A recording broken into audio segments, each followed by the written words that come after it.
Hello everyone, it's Zain from Zain Automotive. Today I'm in 2018 Mazda 3. Just gonna reset the service light for this car. You can see the range down there. So there's a service light. So as you can see, this vehicle is equipped with a push start button.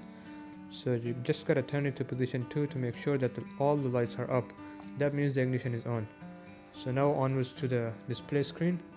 So there's the select and scroll button down there. And just gonna turn to the left to go into the application bar. And you just simply can scroll the button to go over the different menus.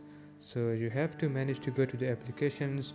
As you can see, I'm gonna turn it to the left, and here's the application down there. So I'm just gonna push the button, so which is gonna apply the selection of the menu. So here, once we're in the application stuff, we're gonna go to the vehicle status monitor. So by tapping the select from the knob button again, we're gonna go to maintenance. As you can see the range there.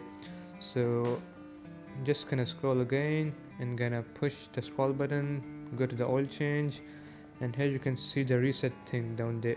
So just gotta reset, make sure, yeah, reset. So you can see it's doing 10,000 kilometers now.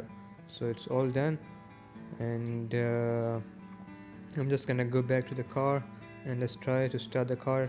Is the range gone or not? So I'm just gonna turn it off. I'm gonna push the brake and start the car again, and as you can see, the service light is gone. So that's all, and give a thumb up to this video and don't forget to subscribe.